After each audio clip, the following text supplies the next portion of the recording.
आपके देवी देवता किसी समुद्र में जाके डाल दोगे क्या? मेरे पूर्वजों ने मुझे विरासत में दिया है, उसको मैं जिंदा रखूंगा। ये नहीं हो सकता मेरे पूर्वजों की बात मैं नहीं मानूंगा। उसके बाद में क्या कहते हैं,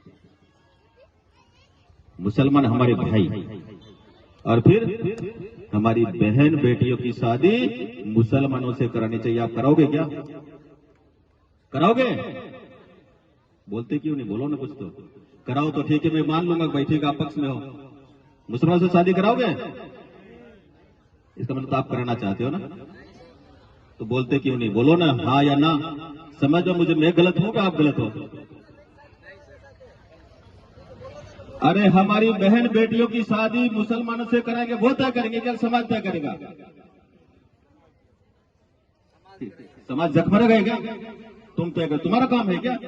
अरे तुम्हारा काम तो ये है राजनीतिक पार्टियों का, मैं विकास क्या करूंगा, सड़क बनाऊंगा, नाली बनाऊंगा, बिजली लाऊंगा, पानी लाऊंगा, ये व्यवस्था ये बात होती है। वो कहते हैं कि शादी उनसे करा दो, ये ठेका तुम्हारा है क्या? एक बेगम भाषण दे रही थी मानगढ़ में, क्या कह रही थी? ये चूड़ियां अपने नहीं पहनना, ये अपने धर्म में नहीं है। ये मंगलसूत्र नहीं पहनना अपने धर्म में नहीं है, आदिवासी नहीं पहनता।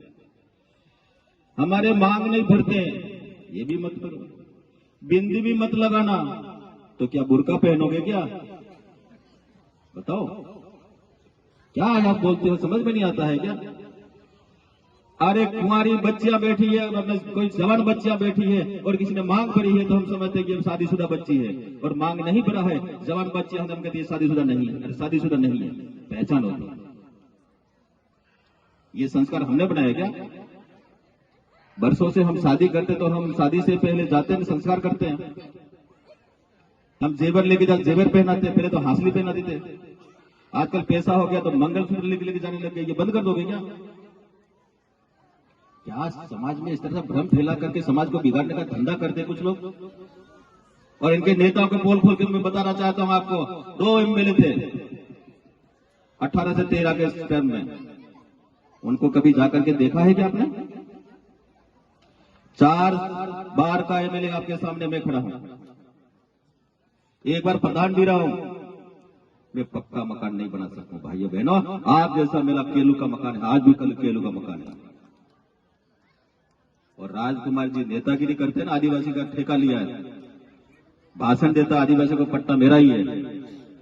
5 साल में हवा महल बनाया है, 3 करोड़ का मकान बनाया। भाइयों बहनों, ये पैसा कौन से खेत में पैदा किया, ये बता राजकुमार जी।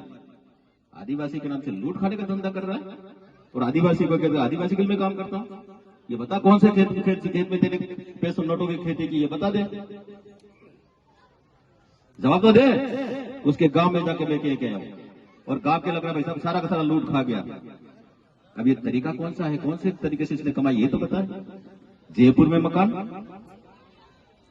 जमीनें खरीदी, होटलें खरीदी, माइंसें खरीदी, मैं नहीं खरीद सकता हूं।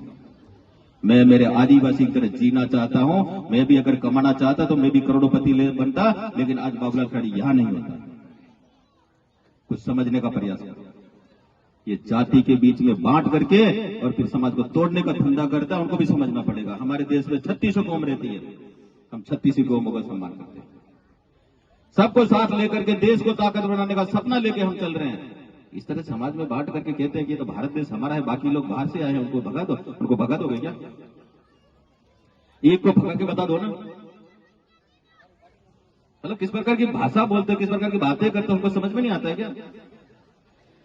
इन लोगों से सावधान रहना। नहीं सावधान रहे तो आने वाले समय में आपकी पीढ़ियां आपको कोसेगी। हमारे पूर्वजों ने बहुत अच्छा विरासत में बहुत कुछ दिया है, बहुत कुछ दिया है, और ये भूल बैठे ना तो ये पीढ़ियां भटक जाएगी। और आने वाले 2-4 पीढ़ियों के बाद कोई पूछेगा कौन सा आदिवासी है, तो बता नहीं पाएगा कि मैं कौन सा आदिवासी, नहीं बता पाएगा। आज हमारी पहचान होती है ना, तो हमारी कुल देवी सी होती है। मैं खराड़ी हूं, मैं अम्बाब को पूछता हूं, मेरे को पूछता कौन सा खराड़ी है, तो मैं अम्बाब को पूछता तो मेरे सेव करी कुल की पहचान ये खराड़ी है। आपकी भी कोई कुल देवी होगी, उसकी पूजा आप भी करते होंगे। क्या आपकी कुल देवी को आप छोड़ दोगे क्या? समझने का प्रयास करो। आदिवासी की बात करने वाले, आदिवासी को लूट लूट के खाने वाले आदिवासी की बात कर रहे हैं। ये धंधा भी नहीं चलेगा, समझना पड़ेगा आपको। और नहीं समझे तो आने वाले समय बर्बाद हो जाएगा। हमारे छोटे छोटे बच्चे को भील प्रदेश पढ़ा रहे हैं। अरे बच्चे को तो वो पढ़ाओ जो बच्चा कलेक्टर बने, एसपी बने, वो चीज पढ़ाओ। उससे बच्चा कलेक्टर बनेगा क्या? बच्चे को शिक्षा ठीक ढंग से नहीं मिलेगा, उसका एजुकेशन ठीक नहीं होगा, उसका स्तर ठीक नहीं होगा, वो बच्चा नौकरी लग सकता है क्या?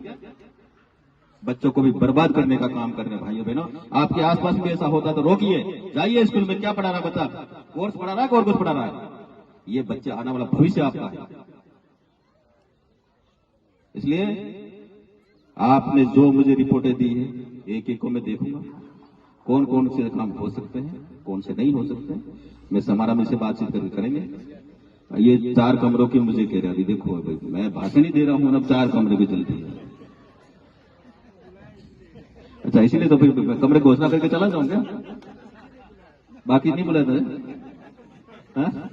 कब मान लीजिए कमरे नहीं दूं तो नहीं बुलाते क्या?